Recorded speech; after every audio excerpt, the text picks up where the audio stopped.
The wide gravel road to Lancaster County's grand estate auction shimmered under the noon sun, and timid farmer Milo Barnes pushed his rusty bicycle along, feeling curious stares, while distant hedgerows blurred beyond the dust.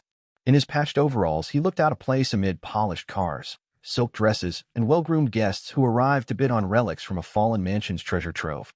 Milo had saved for months, selling eggs and vegetables at dawn markets, just to register for a single lot rumored to include a set of antique seed manuals older than the town itself. Those books, he believed, carried forgotten crop secrets that could lift his struggling farm from debt, yet he worried someone would mock his dream or outbid him without a second thought. At the ornate iron gate, a valet halted him, eyebrows arched, asking if deliveries should go round back, and laughter of nearby socialites slipped through the breeze, lilac perfume mixing with the earthy smell of his boots. Trying to answer politely, Milo fumbled with the stamped invitation in his pocket, its creased edges proof of many nights spent rereading the rules and fees printed in tiny letters. The gatekeeper scanned the invite, shrugged, and finally waved Milo through, but the guard's smirk spread like spilled ink across white gloves, marking the first cut of humiliation. Beyond the gate, marble statues lined a fountain courtyard where crystal water arched into perfect loops, and Milo parked his bicycle behind a hedge, hiding the peeling paint from view.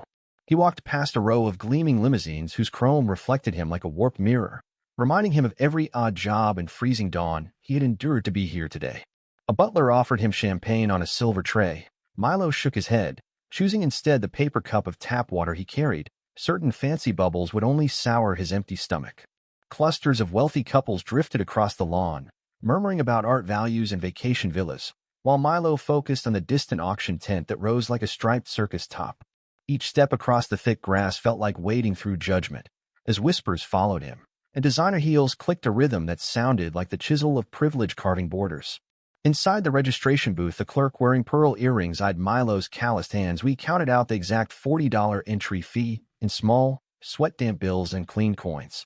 She sniffed and suggested he could watch from the free public area outside, but Milo straightened, remembering his father's words that courage is quieter than laughter yet stronger. The clerk rolled her eyes, printed his number card, 37, in bold black ink, and dropped it on the counter as though it weighed less than his presence weighed on her patience. Milo thanked her and pinned the card to his chest, the safety pin pricking his thumb, a tiny pain that somehow anchored his resolve amid drifting clouds of perfume and cologne. He found an empty seat in the last row of velvet chairs already filling with bidders clutching glossy catalogs, the pages shining like they had never known dusty barns or muddy boots. To his left sat an elderly woman wrapped in mink, discussing emerald values with a banker. To his right, a teenager live-streamed the event, flashing emojis to unseen followers. Milo opened his own dog-eared notebook, its pages packed with handwritten planting charts, and compared the faded photo of the seed manuals to the lot number printed in red ink. Lot 15 would appear after antique jewelry and a pair of gold candelabras, meaning he had 20 minutes to calm the pounding in his ears before the auctioneer began, yet each tick of his pocket watch sounded louder than thunder. He closed his eyes, picturing rows of healthy corn swaying beside new apple saplings, a scene he had sketched on scrap paper during endless winter nights by a smoky stove. When applause erupted for the auctioneer's entrance, Milo jolted upright and pulled the brim of his old straw hat lower to shield his nervous eyes from bright chandeliers.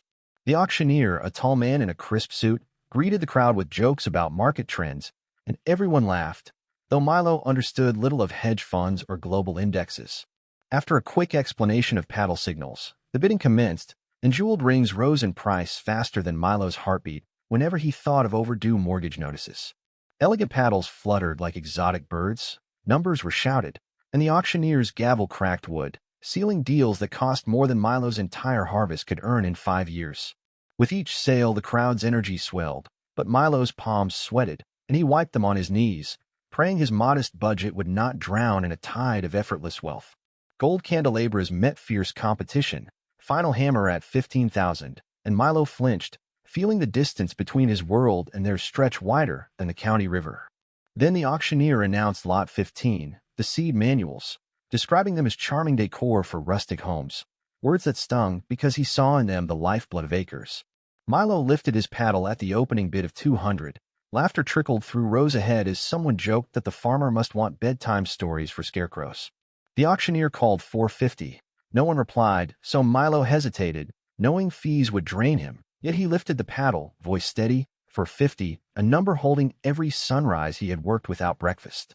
The banker lifted to 400, barely looking up from his phone, while Milo counted remaining bills in his coat, every note earned teaching neighborhood kids to weed gardens. The auctioneer called for 450. No one replied, so Milo's cheeks burned, yet he lifted the paddle again, voice steady, unwilling to surrender hope. Silence spread, broken by the teen streamer who laughed aloud, broadcasting that a dirt-stained nobody was blowing savings on useless paper. Audience chuckles followed. Milo swallowed, staring at the manuals under glass, each spine cracked but proud. Like veterans holding secrets of soil, rain timing, and hope, his chest rose with quiet fire. Just as the gavel poised to fall, an investor near the front lazily bid 500, a sum Milo could not top, and relief washed over many who enjoyed the cruel sport. The auctioneer glanced toward Milo for a response. Sweat cooled on his forehead as he murmured pass, accepting defeat, while applause scattered like hard kernels on tile. The manuals were whisked away, destiny altered by a shrug, and Milo slumped back, heart banging at ribs, yet inside him a small ember refused to die under the ashes of ridicule.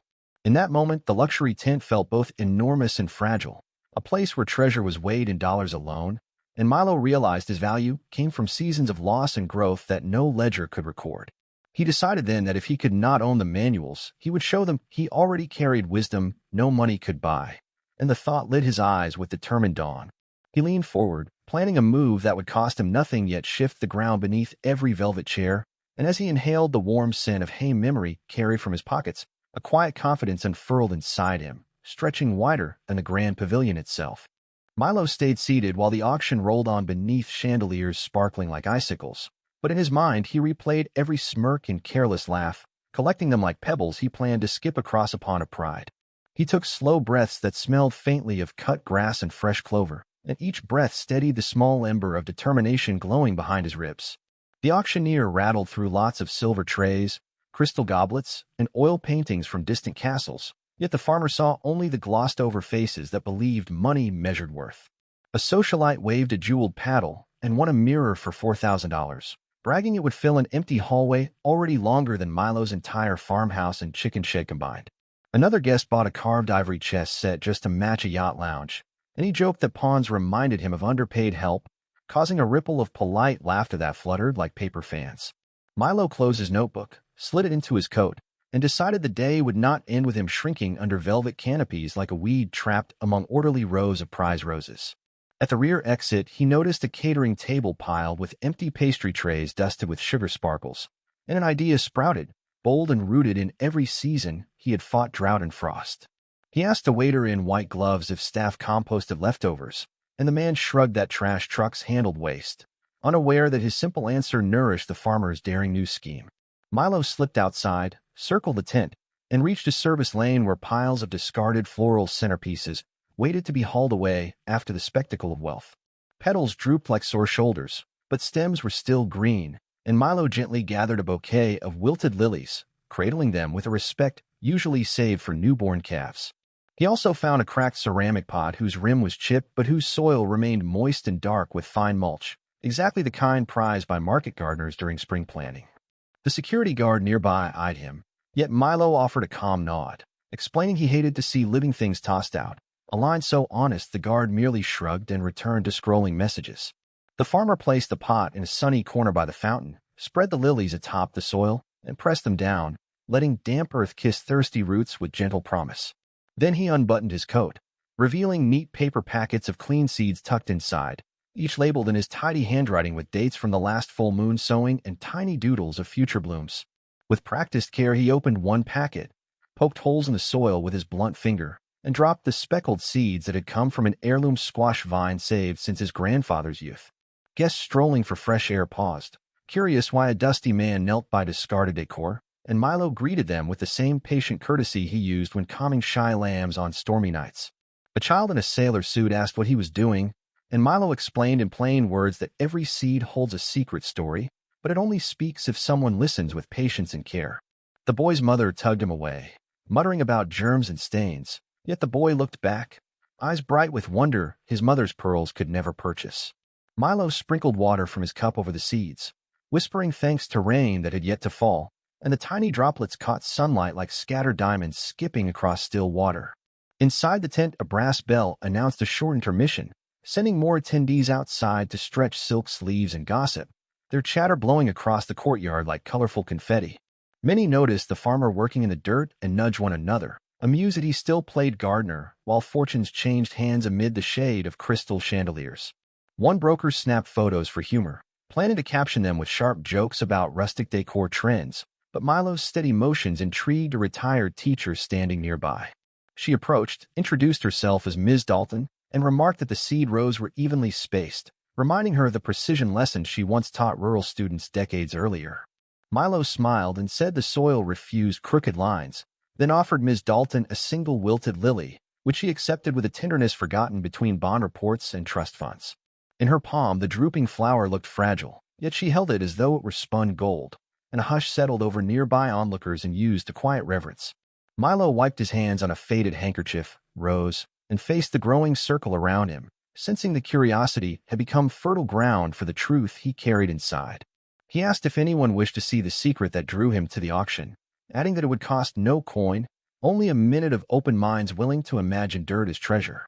Several guests chuckled behind lace fans, but others nodded, for even the wealthy hunger for novelty when champagne bubbles fade and screens lose signal. Milo removed another packet marked Prairie Sun Mix and explained these seeds could sprout edible blossoms that healed soil drained by single-crop farming, a concept simple yet revolutionary to estates chasing profit. He told them scientists of the state college had tested his mixes and recorded yields that doubled within a season, though his farm lacked the funds to print glossy research papers. The skeptic banker asked why he needed old manuals if his seeds were so mighty, and Milo answered that knowledge matures like wine. Old vines teach young grapes to deepen flavor and endure storms. The phrase puzzled some, but Ms. Dalton clapped softly, understanding that history and progress should share the same field like sun and shade balancing a garden. Milo then gently broke open a discarded flower bulb, revealing tiny larvae, and he explained how those larvae signaled soil imbalance long before leaves yellowed, giving farmers time to act. He described guiding children at local schools to watch for such signs, turning science into play, and the teen streamer lowered his phone, suddenly listening rather than mocking for online likes. As warm lights spread across the courtyard, Milo's audience grew, and whispers from the tent hinted that bidding would resume soon, yet few hurried back to velvet chairs. The farmer concluded that prosperity could bloom from scraps if hands and hearts worked together, words so plain that even the mirror buyer felt a small prick of conscience behind his shiny paddle. A thin applause began with Ms. Dalton, fluttered to servers polishing trays, and then reached polished guests who had never clapped for dirt under nails or hope planted in a chipped pot. Milo nodded, grateful yet unexalted, for applause did not irrigate fields.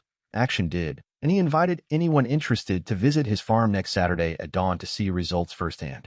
He turned, watered the pot once more, and as the last drop sank, a cloud shifted, letting a single ray of light strike the planted seeds, a quiet promise no gavel could command or cancel. With that, he picked up his coat, brushed soil from his knees, and walked toward a tent entrance, leaving behind a pot that seemed suddenly alive, while his listeners stood rooted in reflection, whispering about new possibilities, and behind them the fountain kept singing, its water catching sunbeams that danced like tiny banners of change. Milo stepped into the auction tent as the gavel struck the next lot, noticing half the velvet seats empty, their owners still outside thinking about his quiet lesson in living soil. The auctioneer blinked at the gaps, adjusted his silk tie, and joked that sunshine must be more tempting than antiques, but his voice held a nervous tremor like wind rattling a cracked barn window. Milo sat again in the last row, steadying his breath while whispers rose around him. This time they wondered if the farmer's seeds could truly turn tired ground into green oceans of grain. A young intern filming for the auction house pointed a camera at Milo, hoping for a feel-good clip, its red light blinking like a ladybug on a wheat stalk, and the lens zoomed close enough to catch every crease carved by sun and seasons across a gentle smile. A gold-leaf grandfather clock taller than two men came up next, its pendulum swinging like a slow heartbeat, and Milo timed his thoughts to each mellow tick, picturing corn rows rising and falling in the same steady rhythm. The bidding climbed past 10,000, yet Milo noticed some hands lower halfway, their owners suddenly aware that money can feel heavy after holding a rescued lily and imagining roots gripping real soil instead of polished marble. When the clock sold, the auctioneer cleared his throat and announced a new charity lot, an idea whispered to him during the break by patrons stirred by Milo's garden scene. He said the prize would be 1 minute on stage for anyone sharing helpful knowledge, Opening bid $100. Every cent to local schools, cafeteria gardens, and science clubs that too often go hungry for funding. Gasps rippled because no catalog listed such a lot, yet curiosity sparked faster than polished paddles could rise. Novelty sells even beneath crystal lights, especially when wrapped in the promise of stories instead of gemstones. A sculptor bid 100, a poet too. Then Ms. Dalton, still holding her rescued Lily, lifted her paddle for 300, eyes shining like morning dew on classroom windows. Milo felt the ember in his chest grow into a tiny flame, but he hesitated, counting the coins left in his pocket, tasting the risk like bitter dandelion greens chewed before supper. The investor who had beaten him for the manuals lifted to 500, smirking, and the crowd approved because charity looks grand when gilded by wealth, a fact that tasted like tin on Milo's tongue. Milo remembered the banker's pawn joke and realized this was not a game of pieces but harvest that feed real bellies. So he stood and bid 501, voice clear as morning bell over sleeping fields. Laughter rippled at the $1 jump, carrying wonder and challenge, like rain tapping lightly before choosing to pour, and even Milo smiled, hearing courage ring within the joke. The investor raised to 600. Milo answered 601, each extra coin a shovel of resolve tossed onto the growing mound of courage, the crowd cheering the smallest duel they had ever priced. Paddles fluttered as others joined the playful duel, and soon the price surpassed 1,000, cheers echoing through chandeliers like sparrows in a glass house, wings beating against invisible ceilings of custom. Milo's funds ran out at 1,200, yet the investor climbed higher, stacking bids like bricks into a tower no wind could topple. Before another raise, Ms. Dalton rose and asked whether the lot was about wisdom or wallet size, her voice firm as oak roots yet gentle as new leaves after rain. A hush settled as she proposed pooling all pledges, letting the farmer speak, and sending the total to school gardens where asphalt now covered the last patch of playground soil. The idea spread like dawn light over hills, warming faces once glinting cold with rivalry, and heads began to nod, slow then eager, like sunflowers counting the seconds until morning. The investor objected, but the auctioneer called a vote, and velvet chairs creaked as hands lifted higher than any paddle that day, the motion carrying like thunder across a plain. Majority settled it. Lot 99, 1 minute of knowledge, went to Milo Barnes, $1,700 pledged to teach children how soil breathes. Applause burst like midsummer fireworks as Milo walked the aisle, eyes now measuring him by the strength in his stride, not the dust on his boots. He climbed the marble steps and faced chandeliers that seemed less icy, as though their crystals remembered they were once sand shaped by time and fire. The auctioneer handed him a silver mic, its cool touch like early spring tools that feel cold until work warms them, a grounding thought that steadied his voice as wind steadies a kite. He told the crowd he was born on land his grandparents tamed with mule and hope, and that he chased manuals because knowledge must not rust in locked cabinets. He likened crop rotation to seating guests so everyone sees the stage, compost to yesterday's mistakes feeding tomorrow's triumphs, and dirt under nails to promise, not shame. His plain words rolled like clear creek water, and the camera captured faces leaning forward, pearls forgotten, fingers woven, hearts tilled open, pupils wide as seeds at germination. Milo poured a few community blend seeds into the auctioneer's palm, saying they would sprout sunflowers tall enough for shy kids to hide and dream beneath bright crowns. He asked the investor to hold one seed, not as payment but invitation, and though puzzled, the man obeyed, the kernel resting on his fingertip like a silent question. Milo closed by saying auctions might trade treasure in glass cases or plant treasure in hungry minds, and that seasons, not ledgers, decide which wealth truly lasts. When he finished, silence lingered, a deep collective breath, as if the whole tent had become one vast lung inhaling possibility, exhaling the stale air of old assumptions. Applause finally rose, softer but wider, rolling on and mixing with the fountain's distant song, the notes twining like vines over forgotten stone walls. The auctioneer thanked Milo and said next year would feature a full day of skill sharing, an idea scribbled hastily yet welcomed like a golden ticket. Stepping down, Milo met Miss Dalton's handshake, firm as a planting stake, while servers offered lemonade instead of champagne, sweet with a hint of tang. The teen streamer whispered that his viewers were donating seeds to schools and begged for a farm tour video, admitting hope outshines mockery when given the chance. The banker returned the seed manual lot, asking it be given to Milo, citing a sudden interest in finance that profits both ledger and land, his pen shaking like a leaf in spring wind. Milo accepted with humble nods, feeling destiny spin like the reclaimed clock pendulum, only faster, powered now by gratitude instead of gears, a rhythm his heart gladly matched. A breeze flowed through the courtyard, and petals in the rescued pot trembled, sensing stories, like seeds, sprout stronger when many hands clear the weeds of pride. Sunset light painted silk dresses orange and gold as Milo tucked the manuals under his arm, ready to leave with respect, allies, and roots planted beyond any single furrow, seeds of change that every watcher would carry home in quiet minds.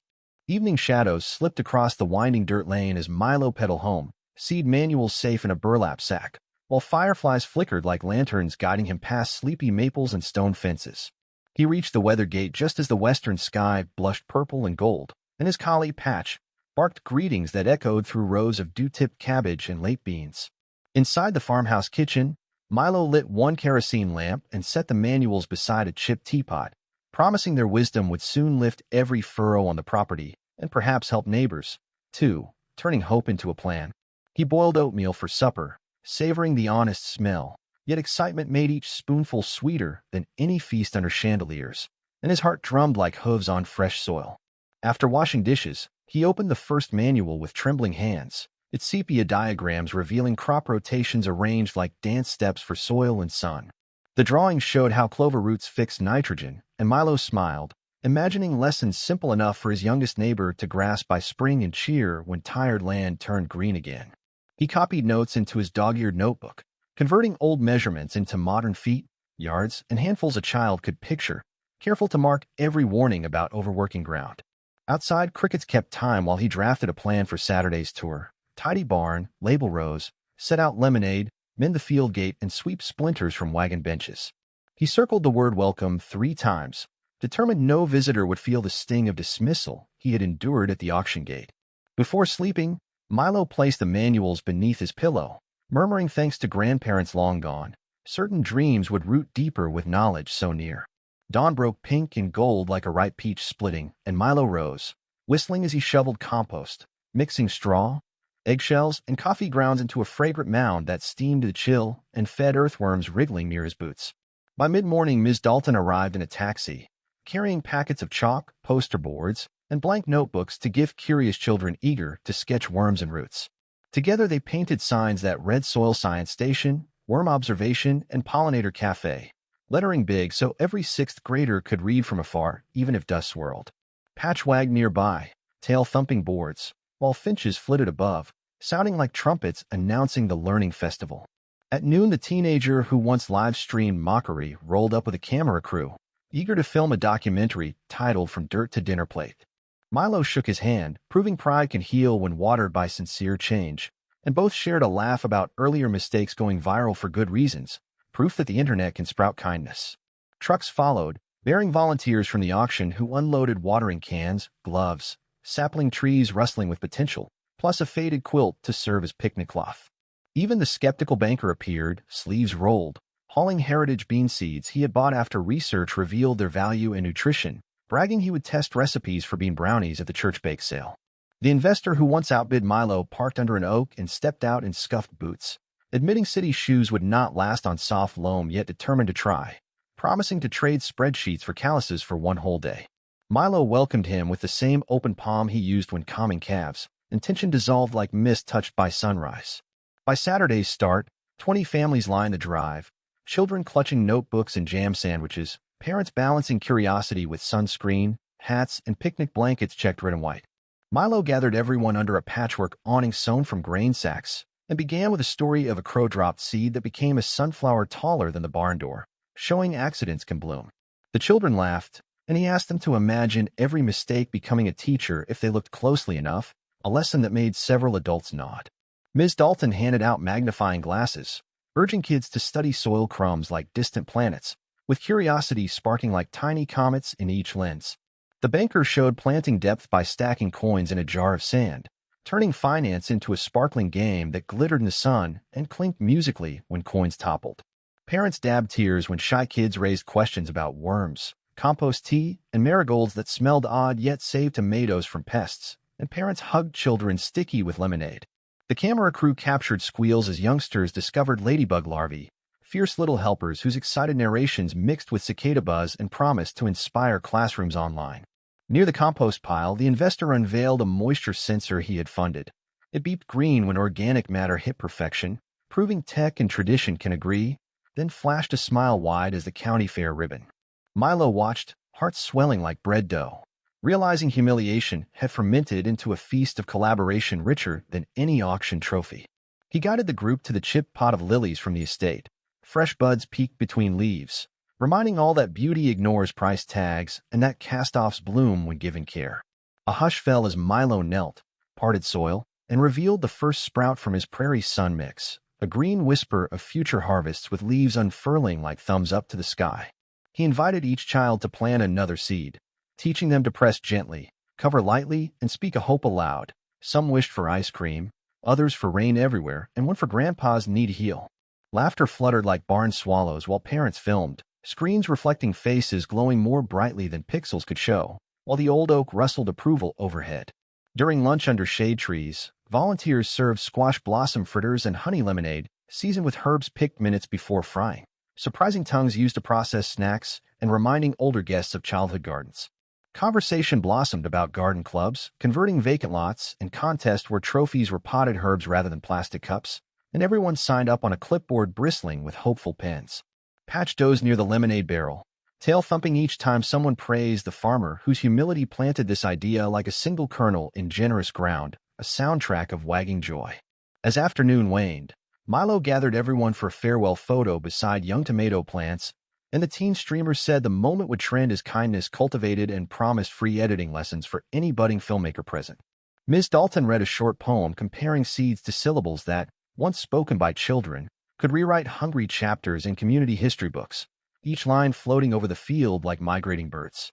Clouds rolled in, sprinkling the field with gentle rain that dotted lenses and hats, a natural applause that silenced even smartphone alerts as people lifted faces to the sky.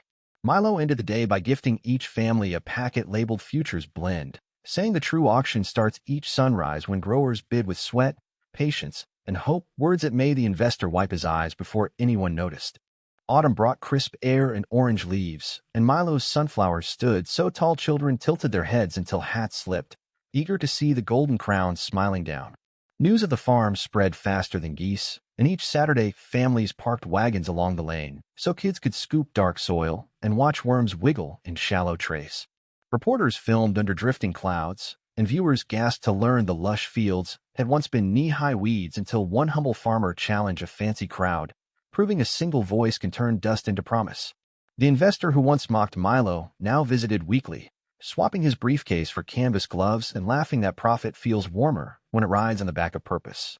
Ms. Dalton drew simple route diagrams and shared them with teachers across the county, who copied them by the hundreds so science could bloom even in windowless rooms where fluorescent lights once felt lonely. The school board met under squeaky hoops and voted to add garden time to the schedule, winning louder cheers than any homecoming game, and even the janitor high-fived students in the hallway. Eager to undo his old jokes, the banker created a seed grant and grinned when shy students mailed glittery thank you cards that sparkled like tiny dewdrops, taping them above his desk in the marble lobby. Patch the collie became a mascot. Reporters snapped photos of him trotting beside wheelbarrows while young writers drew comic strips starring the spotted hero, who always saved gardens from imaginary villains. In late October, the first harvest festival filled the fields, and neighbors traded recipes under lanterns that rocked in a breeze scented with roasted corn and cinnamon apples turning soft over camp-style fires. Milo strolled from booth to booth tasting squash bread, laughing when honey dripped on his sleeve, and people retold the auction tale back to him with shining eyes. The kids' band banged tin pail drums, their beats shaking acorns from oak limbs like tiny maracas, while parents clapped along, surprised how rusty metal could sound like gold when joy provided the rhythm. The once mocking teen streamer now handed the mic to children explaining compost, and his online chat filled with heart emojis instead of eye rolls, proving audiences crave kindness once they taste it. The mansion that hosted the auction sat dusty until its owner watched the festival on TV and felt guilt tug like a loose thread on a silk coat, remembering how laughter can bruise even the bravest dreamer. She arrived next morning in sinking heels and offered Milo a deal: turn the neglected estate gardens into research plots and share the harvest with the town, hoping redemption might bloom alongside tomatoes. Milo agreed only if every child earned science credit for helping and every spare carrot reached families low on groceries, because knowledge means little if bellies remain empty. Contracts were signed on a picnic table beneath a maple, and cameras captured the same red stamp that once mocked Milo, now sealing opportunity, an image that traveled across evening news stations. Bulldozers shaped gentle terraces instead of flattening, and masons laid wide stone paths so even wheelchairs could glide among thyme and mint, turning construction noise into music of inclusion. Volunteers painted signs, Courage Kale, Friendship Lettuce, Dreamer Beans, and laughed trying to shout all three quickly without tripping, their voices mixing with paint fumes and meadowlark calls. In winter, the greenhouse domes glittered with frost like snow globes, and classes huddled inside, charting seedling heights on giant graph paper, while rain drummed a steady lesson on the curved roofs. The investor, wrapped in a scarf knitted by Milo's aunt, taught budgeting, showing coins can climb like vines when tended each day, and shook hands with students who solved interest problems in dirt-smudged notebooks. Ms. Dalton began a pen pal program where city kids mailed balcony garden sketches and farm kids sent pressed petals back, stitching friendships like long green vines across zip codes. On the shortest day, they lined candle jars along sleeping rows, promising in soft light that spring would return as surely as faith had, and even the cold moon seemed to nod in agreement. The banker said the seed fund doubled after bake sales and laughed that bean brownies taste better than they sound, wiping a cocoa stain from his suit and promising a second tray next week. Volunteers rebuilt Milo's grandfather's tractor, and its first sputtering roar in years drew cheers loud enough to scare away resting crows, who flapped off like confetti in a noisy black wave. Patch barked as kids climbed aboard for slow rides, and Milo taught them to steer by looking where they wanted the wheels to go, a tip that also guides dreams toward clear horizons. Spring rain tapped green leaves above the greenhouse, and seedlings lifted like tiny umbrellas, while worms below turned soil as dark as chocolate cake, stirring sweetness for the coming roots. News crews filmed again, and distant classrooms paused lessons to watch kindness ripple outward like circles on a pond, inspiring homework projects that replaced posters with living bean sprouts. Packages of seeds, gloves, and a weather station arrived by mail, each with notes from strangers who now felt part of the field, proving generosity travels farther than any delivery truck. A retired chef drove 6 hours to teach salsa, chopping peppers so fast they blurred, and kids cheered when he called cilantro the hidden superhero of flavor, cape fluttering in the steam. The investor's pricey watch now lay mud-speckled beside hoses, because he set it down to fix leaks, claiming some minutes are worth more than diamonds when they water thirsty roots. While rereading the manuals, Milo found a doodle of 3 hearts drawn in 1890 and felt history cheering him on, a silent chorus spanning centuries of growers. He copied those hearts onto new guide pages, so future hands would feel the same gentle push toward daylight, carrying forward a quiet promise of care. At the next town meeting, the mayor declared Friends of the Field Day, a holiday when schools close and buses bring students to plant anything, even one bean. People cheered so loud the roof rattled, and dust drifted down like confetti, but no one minded because a little mess often hides beneath important ceilings, waiting to be swept by shared purpose. Reporters asked Milo how it feels to rise from ridicule to respect, and he said soil treats every shoe the same once rain begins, washing away labels the way rivers smooth stones. Watching on TV, the auctioneer decided his next event would be a charity fair of upcycled crafts and invited Milo as guest speaker, hoping to trade echoes of gavels for laughter and learning. Milo bicycled to town on the same frame kids had painted sunrise yellow, and crowds parted to shake the hand that had planted courage, their faces bright as newly opened flowers. On stage, he said seeds are slow fireworks, lighting hunger and doubt with quiet sparks that glow for years instead of seconds. The audience held seed packets and vowed to plant them until green quilted every empty corner, stitching hope into sidewalks and balconies alike. Milo's tears came, not from shame but gratitude, grounding his boots like roots and proving respect grows best when shared, leaf by leaf, season by season. Winter slipped into brisk spring, and the first Friends of the Field Day dawned bright, robins hopping across disparkled grass as yellow buses rumbled toward Milo's farm entrance. Parents, teachers, bankers, and builders filed out with students holding shoebox planters painted like rocket ships, castles, and comic book panels, each box rattling with seedlings eager for new homes. Patch zigzagged through the crowd, fetching fallen gloves while children squealed, realizing the famous collie was even faster in real life than in the comic strips pasted on cafeteria walls. Miss Dalton rang a brass bell saved from her classroom and pointed to stations marked by flags stitched from old auction banners, now fluttering like bright patchwork sails. At Compost Castle, the once skeptical investor wore an apron saying, "I dig dirt," ladling compost tea into jars so kids could watch microorganisms swirl like tiny fireflies. The banker led a budgeting relay where teams raced wheelbarrows of play money labeled water, seeds, and time, proving crops thrive when resources roll the right way. Near the orchard, Milo unrolled a banner reading "Harvest happens here," then invited the mayor to plant the first ceremonial shovel, its wooden handle carved with tiny hearts copied from the 1890 doodle. Cameras clicked, but Milo gently reminded reporters to focus on children's hands pressing soil around roots, because fame should feed futures rather than inflate egos like empty balloons. A robotics club from the city demonstrated solar-powered sprinklers made of soda bottles and songbird whistles, delighting farmers who learned tech could sing while it watered. Students from mountain schools showed worm bins built from old lunch trays, proving cafeteria scraps can turn into heroic soil builders with just darkness, moisture, and patience. Patch led a scavenger hunt where clues were plant facts, and the teen streamer narrated live, pausing often so viewers could guess answers and earn virtual seed packets mailed later as real surprises. Music teachers strummed guitars beside hay bale seats, and songs about courage and second chances drifted over the hills like lullabies that still woke listeners with gentle hope. After lunch, Milo laid the antique manuals on a table so kids could compare ink sketches with tablet diagrams, seeing history and innovation click like puzzle pieces. One page showed sorghum, a forgotten grain, and a shy girl suggested planting a test strip to study drought resistance, her idea chalked up and greeted with cheers louder than any pop quiz score. The investor pledged funding for the experiment, sliding a signed check across the wood without flourish, proving generosity whispers whereas pride trumpets. Afternoon clouds gathered, and a science teacher organized a quick rain harvest demo, tilting tin sheets into barrels so the coming drizzle would show how every droplet counts when skies grow stingy. Rain arrived like soft applause, umbrellas popping like wildflowers. Most guests simply lifted faces, remembering growth starts with something wet and unpredictable. Milo passed around enamel mugs of hot apple cider, sweetened with honey from hives rescued after nearby fields switched from pesticides to pollinator lanes suggested by sixth-grade research teams. The investor marveled that small policy changes could taste like cinnamon, and he vowed to present a soil stewardship bill at the next council meeting rather than another luxury development proposal. Ms. Dalton announced a writing contest titled Letters to the Land, encouraging students to describe what the ground beneath their shoes meant to them, promising winners nothing more than seeds and applause. Eyes widened anyway, because applause felt heavy with meaning here, rattling ribs the way pumpkin vines shake fences after summer storms.